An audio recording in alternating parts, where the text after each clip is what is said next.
कभी ऐसा लगा है कि ये जो कुछ भी है ये सब बस एक पर्दा है?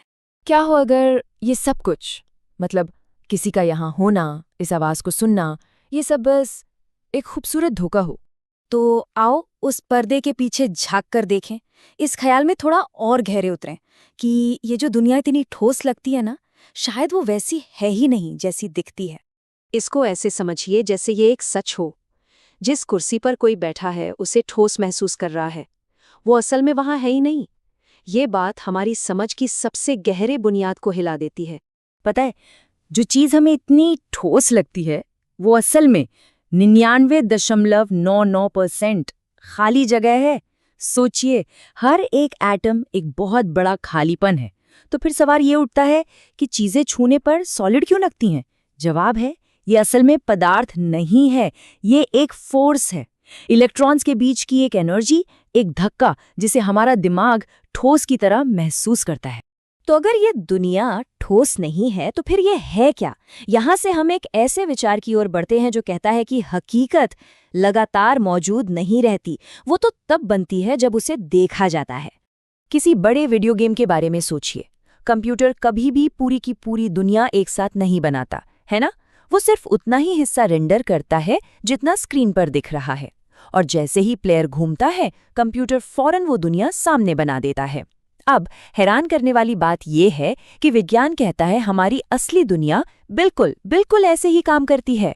क्वांटम फिजिक्स में इसका एक नाम भी है, ऑब्जर्वर इफेक्ट। ये एक बहुत ही अजीब सिद्धांत है।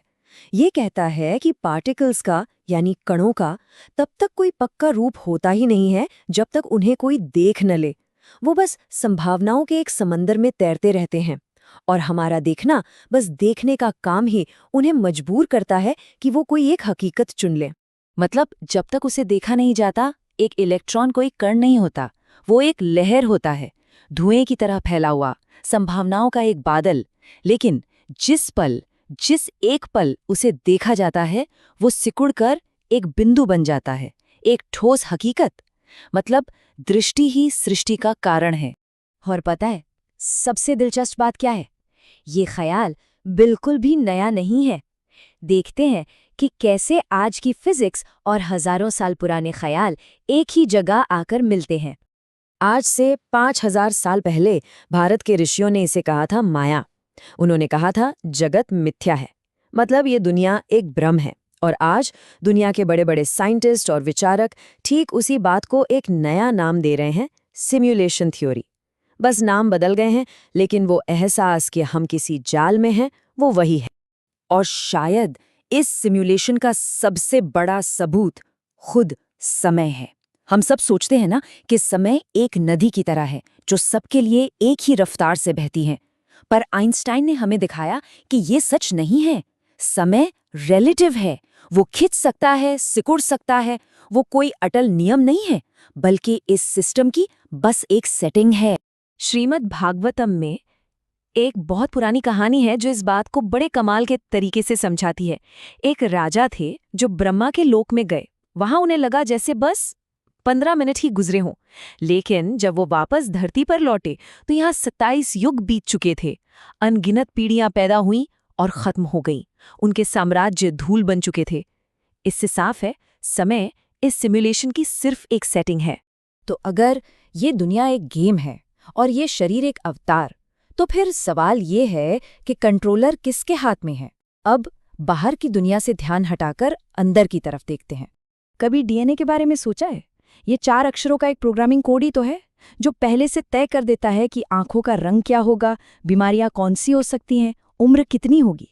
और कर्म, क्या वो इस सिमुलेशन का एल्गोरिदम हो सकता है जहां हर एक्शन का एक तय रिएक्शन होता है, जिसे हम किस्मत कहते हैं? क्या वो बस एक पहले से लिखी हुई स्क्रिप्ट है? और अब सबसे ज्यादा परेशान करने वाली बात, विज्ञान ने ये साबित किया है कि हमारा दिमाग किसी फैसले के बारे में पता चलने से 7 सेकंड पहले ही वो फैसला ले चुका होता है। मतलब जब किसी को लगता है कि मैंने ये तय किया, असल में वो फैसला हो चुका था। वो ख्याल जो आया वो शुरुआत नहीं है, वो बस एक गूंज है। तो शायद इस पूरी पहेली का जवाब यही है कि इंसान एक अवतार है, एक ऐसे ब्रह्मांडीय खेल का खिलाड़ी जो खेल में इतना खो गया है कि वो ये भूल ही चुका है कि वो एक खिलाड़ी है और खुद को ही खेल समझने लगा है। तो अगर ये सब एक सपना है, एक खेल, तो क्या इससे बाहर निकलने का कोई रास्ता है? शायद इसका जवाब एक और भी गहरे सवाल में छिपा है। और यहीं पर सबसे परेशान करने वाला सवाल सामने आता है। ये सारे ख्याल जो अभी दिमाग में चल रहे हैं, क्या ये सच में किसी के अपने हैं? या फिर ये इस सिमुलेशन का ही एल्गोरिदम है जो खुद को जगाने की कोशिश कर रहा है? जरा सोचिए, क्या किसी का वजूद सिर्फ तब तक है जब तक कोई उसे देख रहा है?